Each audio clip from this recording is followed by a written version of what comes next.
If you're watching live, checking us out on YouTube, or listening on your favorite podcast provider, you are most definitely my people. Welcome to another episode of Botched and Share Shots. We still have high hopes of delivering quality wrestling content, and if not, we'll sprinkle in queens from the independent scene, so we still get over. I'm your host, a chef by trade and a mark by choice. I am the Will Gray, and joining me tonight is the great equalizer. She is the mistress of fear. She is Angel Metro. Angel, how are you? I'm doing great. How are you doing, Will? So far, so good. It's been a pretty good Tuesday. Just kind of rolling with it now. Right Um, on. so I always start these in kind of the same way, kind of the same flow. Let's talk about when you were young and a fan of wrestling. What kind of wrestling were you exposed to? Yeah, absolutely. So the first time it was kind of a fluke actually that I was exposed to wrestling. I was just flipping through the channels kind of late at night. It was kind of always like a late nighter kid, so I was up a little bit later than most. Yeah, so I was just flipping through the channels and there was like a recap from a match for WWF. And it kind of just stopped me in my tracks, like being a fan of like horror movies and things like that. I was like, oh my God, this is amazing. And it ended up being the Hell in the Cell match between Taker and Mankind. I think that was 98. I think that was the 98 match. Um, yeah, and I just kind of fell in love with it from there. Most of my exposure as a kid was WWF, the Attitude Era. Um, and I watched that for several years. But it was one of those things where it wasn't really popular amongst anyone other than me. Like none of the other kids liked wrestling. I'm from California originally, so I was living in San Francisco at the time, and not really a huge wrestling, state there like it would be like in the Midwest or something like that. So yeah, that kind of had me grow out of it a little bit, just from being bullied all the time with my action figures and things like that. You see Stone Cold little action figure and kids like, why are you playing with a guy like in his underwear? Like they just didn't get it. um, but a few years ago, my former partner was actually a professional wrestler for like 16 years. And so through him, I got back into things and he specialized in like deathmatch and things like that. And I just fell in love with it all over again. And yeah, it's just been great since then. Like, it's been amazing getting more access to international wrestling, the indie scenes, of course. It's really nice to be able to, and especially with the access of internet now, kind of customize and tailor the type of content, the wrestling content that I expose myself to. Because as a kid, and the internet obviously wasn't a huge thing back then. So unless you had someone that had the hookup on like VHS tapes, you weren't really getting. You got what you got from the TV, basically. And yeah, so now I really get to cater to my interests, and that's awesome. I like it right now. I always liken something like IWTV to being like the Netflix of pro wrestling because you can do Yeah. exactly that. It's like a buffet if you want to watch a death match or if you want to watch just good southern, hard hitting pro wrestling, you can just kind of pick and choose whatever you want from it. Mm. So growing up watching WWE, being a fan, how did you get into training? When I was doing my due diligence, I saw you did some work with Jimmy Valiant. How'd you hook up with Jimmy? Yeah, so once I decided to start training, it was kind of one of those life decisions that I was like, no matter what, like I'm gonna figure this out. And Virginia's scene is really interesting because there's a lot of wrestling history here in Virginia. Obviously, like through the territories, you have like Jim Crockett and stuff ran through all of Virginia, North Carolina, all of this area. And we have had historically a lot of fantastic matches up in Roanoke and things like that. But the scene's kind of fragmented, and a lot of that is the sports commission here is really strict. You have to be licensed. I believe they don't allow certain types of like intergender wrestling. They don't allow color, things like that. So, um, yeah, but so I was looking around at schools and I had researched this one school. It was a couple hours away from me. And so I communicated with them online, went to go kind of try out and get a feel for everyone. And I did, and I worked with their head trainer. It was awesome, and everything was great. And so, I was super stoked. I was like, all right, like, when can I come back? Like, let's do this. Like, I just, the first bump, I was like, sold. Like, I am here for this. And so I kind of got yanked around a little bit. And they said, okay, like, come at this time, and we're going to do orientation. and we're gonna have all the new students there. I was like, okay, cool. And it's like a couple hours drive for me one way. And so I drove, and no one was there. And so basically, I got ghosted by this school, and I was like, what the heck?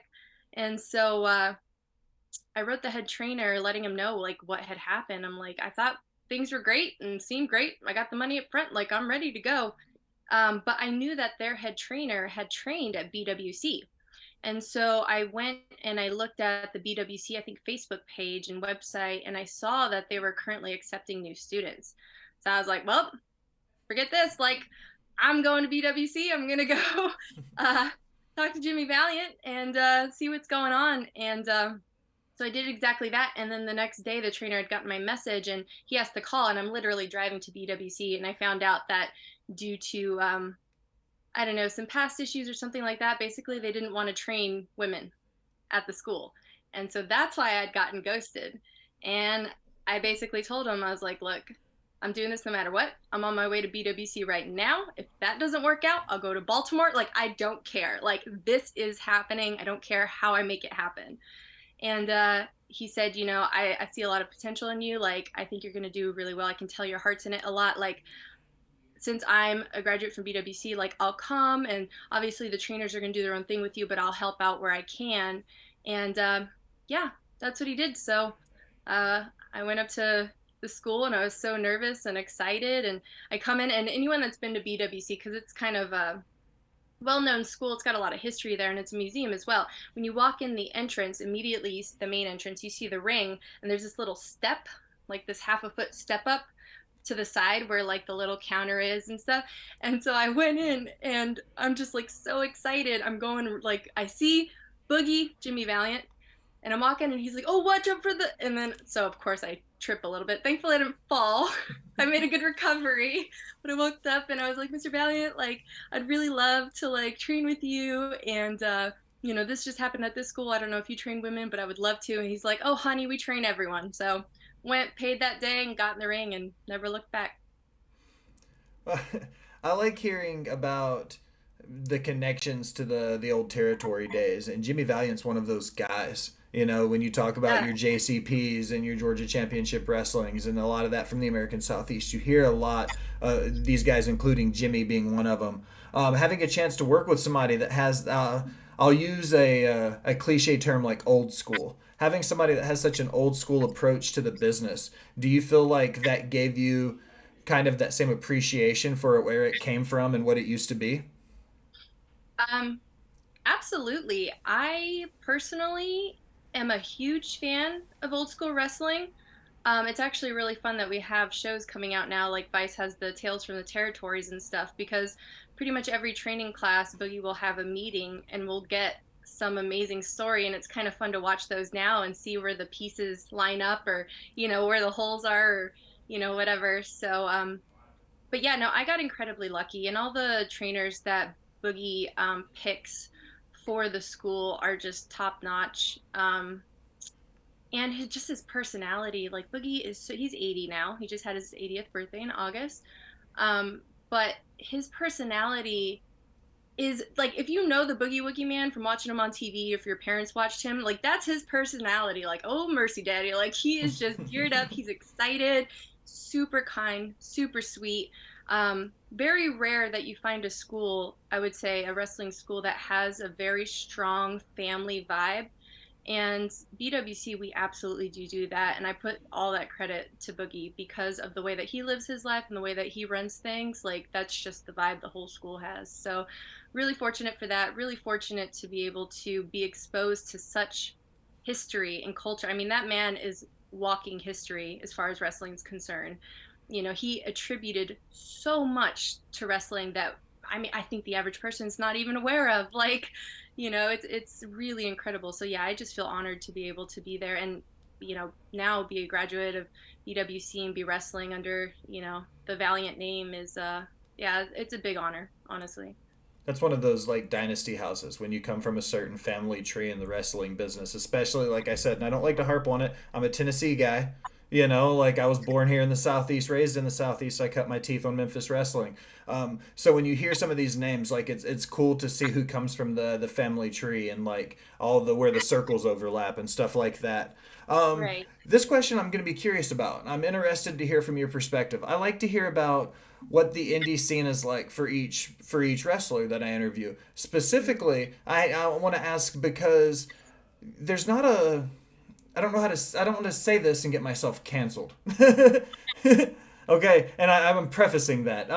From a female perspective, from the perspective of a woman in such a male dominated field, like how do you feel about the indie scene from a woman's perspective in 2022? Um, I think the indie scene can be dramatically different depending it's almost kind of like a territory thing again in the indie scene. I think the culture can be very different depending on where you're at. If you're deep down south or if you're far up north, completely different scene, completely different set of fans. I mean, yeah, night and day. um, I think that there's a lot of progress made in a very short amount of time, and that's thanks to a lot of the female trailblazers that we've had, especially those in subsets like deathmatch, hardcore, things like that. I think they've really set precedents for how strong a woman can be. For sure. Um, that said, I still think we kind of have a long way to go. I think that there's a long history of I mean, there's a long history of female wrestlers, but there's also a long history of female wrestlers maybe not being treated the best way and not being represented the best way. And that's, at the indie level and at the top. Um,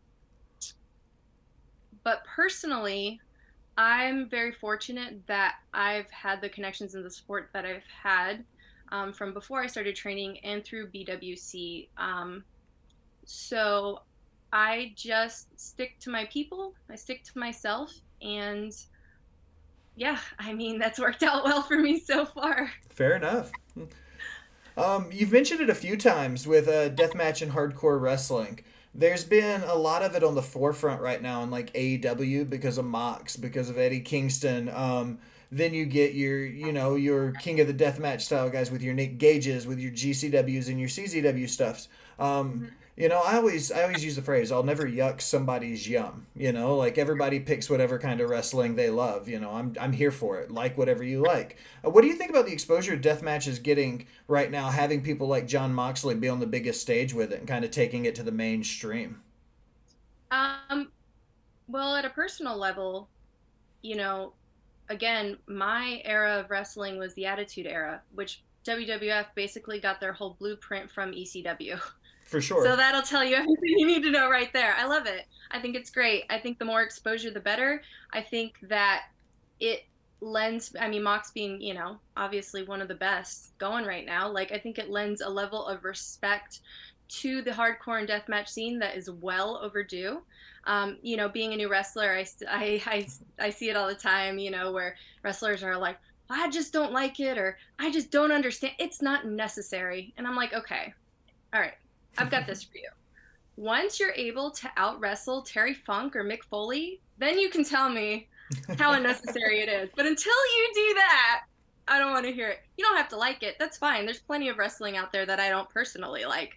But put respect on the name, because hardcore deathmatch workers are some of the hardest workers you will find in any scene, anywhere in the country or out.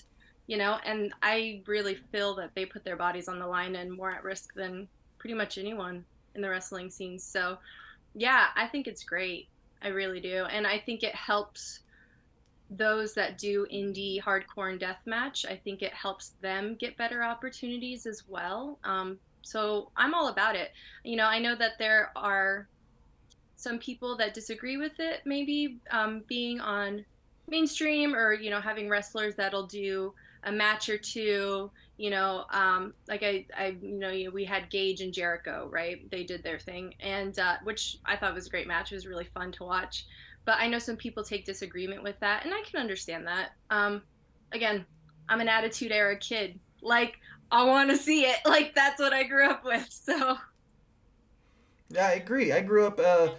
I cut my teeth in the late 80s, but by the time the Attitude Era rolled around, I was a teenager. So, like, I was, it wasn't anything. It seemed like you referenced it earlier about in Virginia with the gaming or with the commission how they won't let you get color. I feel like in WWF then, and I know different ratings, different times, different periods. Like it didn't seem out of the ordinary to see color on a Monday Night Raw versus now when you never would not be allowed now. You know what I Right. mean? Like just differences in times.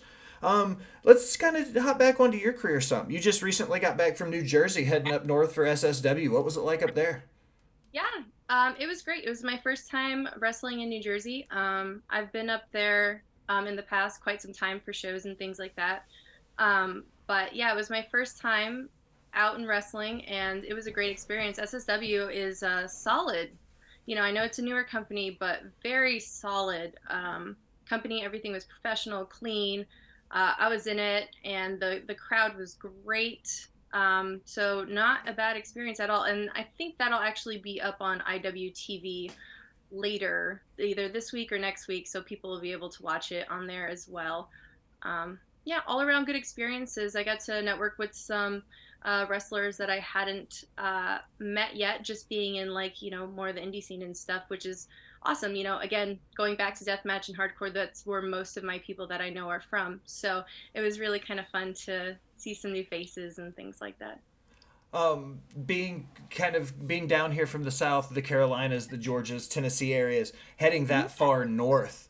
What was the biggest difference when you stepped out of the curtain with the crowd? What was the first thing you noticed being that far north with them? Did they react different? Did they handle themselves, carry themselves? What was it like? You know, I think it was kind of a fluke show for me because it wasn't that much different. And that probably sounds really crazy, but in the South, the fans are wily. I mean, they're in it. They're out of their seats. They're going. I mean, what you would think of wrestling in the South. It's It's still real to us, damn it! Like, yeah, it's wrestling.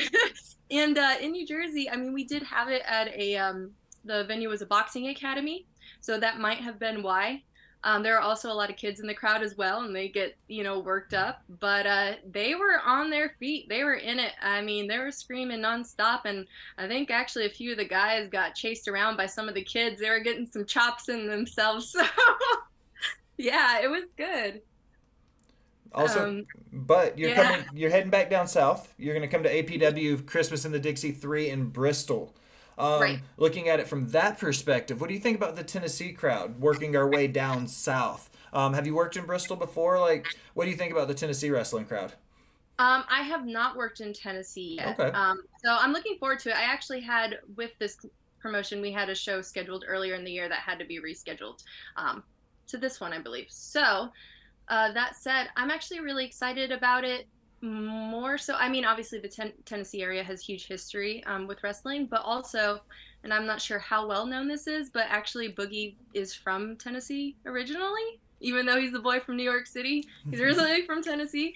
So it's I'm looking forward to it. And being a Dolly Parton fan also. So She's yeah, I've been royalty here. She's kind of a big deal. yeah, she's, you might have heard of her. But yeah, no, I've been through Tennessee before a few times, Nashville and things like that, because before I did wrestling and stuff like that, I was a musician for several years as well. So I've been to Tennessee, but doing it for wrestling, considering the history and stuff like that, I'm super stoked for it. I'm really excited to see what the crowd looks like. And it's Christmas Day, but like Christmas night. So I'm really kind of interested to see who turns out for that. Like, I'm not sure what crowd's going to come out for it, but I know the scene there is strong. It should be a good time. Nice. And then, shortly after the new year, January 6th, you've got an intergender match coming up in Virginia for the BWC Cruiserweight title with Jeff Luck. Um, Oh I'm, yeah. I'm curious about this. When you're going into a show and you're working a match, but it's an intergender match, is there a lot of differences when you're planning the match with your with the person you're working with? If it's a male or a female, does it make a difference planning wise? Um, I think it depends on the individual. Yeah, that show is. I think it's the 1st of January because I think I'm in Danville on the 6th. Okay, But yeah, the 1st of I may have just January. written down the wrong dates. All Correction good. if I needed. know it's just First or sixth. Check her website out. Shameless plug. yeah. Check the website. I've got it right on there. Um, Yeah, I think it really just depends on the individual and what style they prefer as far as their own wrestling. When it comes to intergender, I mean, I'm not a very large person myself, so there are some things that would need to be adjusted when and have needed to be adjusted when I'm wrestling a full-grown man because some things just won't work with them. You're not going to be able to take them down as easily as you would someone else, my size. That said, that's basically all I've trained with is the large, 200 plus men. That's where all of my training essentially has come from, is from them. So, and the fact that I am a fan of, older school wrestling, you've got your hacksaws and your earthquakes, you've got, Randy Savage, and even smaller people like Roberts and Rick Rude and all of those. It's just a different style of wrestling. And because of that, I'm 5'5" and about 140 pounds, but I wrestle like I'm 6'4" and 280 pounds sometimes. I'm really in there heavy with the chains and heavy with the submission, the holds, and things like that. So, yeah, I wouldn't say it's so much of a gender thing. There are some things that need to be, adjusted just depending on the size of the person, but that could be really any gender, to be honest. Um, yeah, I would just say it's the individual more so than the gender. Okay. Well, Angel, I always close every interview with 5 rapid-fire questions, some with wrestling, some without. I've got your Okay. 5 queued up. You ready? Okay, let's do it. What's your favorite food? Uh, Pizza. Pizza's a good answer. Good Always a go-to, solid. yeah. It's always an easy one to pick. What's your Yeah. favorite venue you've had a chance to wrestle in? Oh God. I like all the National Guard armories. They're just fun. They echo. I like them all. Yeah. Good sound. What's your favorite hmm movie? Oh God. Favorite movie. I can't think of one. Put you on the spot. I know. I like so many movies. It's really hard. I'll go with Hellraiser. That's a good solid one. Solid pick. Are you a horror movie person? Big horror movie person. Yeah. Do you have a series or like a specific like? I'm a Michael Myers person. Like Uh-huh. that he's my number one. Do you have a number one like slasher or horror movie villain or anything like that? That's not one of Yeah. your 5 though. This doesn't count. Okay, okay, just a bonus. Yeah, as a kid, I would say my favorite was probably the Nightmare on Elm Street series, Freddy Krueger. Nice. Got one of the sweaters in my closet, so that's probably the number one. Yeah. Okay. Who was your favorite superstar growing up? My favorite superstar, wrestling related or just in general? Let's go musical and wrestling. Okay, musical would be probably the first one was Elvis Presley. Wrestling wise, man, that is a tough one, but mm, probably a close tie between like Taker, Guerrero, China, all the big stars from back then, the big heavy hitters. Yeah, Throw a dart at those. the Attitude Era board and just pick where it lands. Yeah, pretty much. Yeah. I can respect that same way. Final question is who are you listening to right now in your workout playlist or when you're just listening to music? Like, who's your number one artist right now?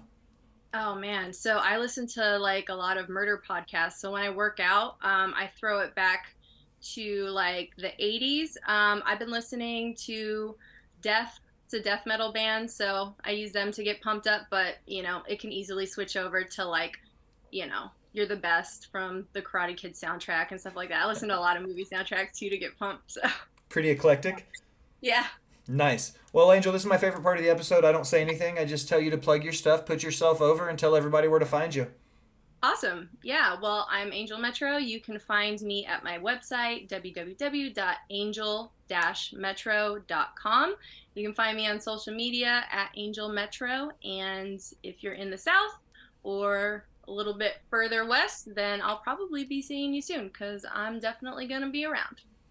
Well, Angel, I appreciate you stopping by and chatting about some wrestling with me. Absolutely. Thanks so much. Appreciate it. Absolutely. For the Angel Metro, I am the Will Gray. Thanks for stopping by and listening, my people.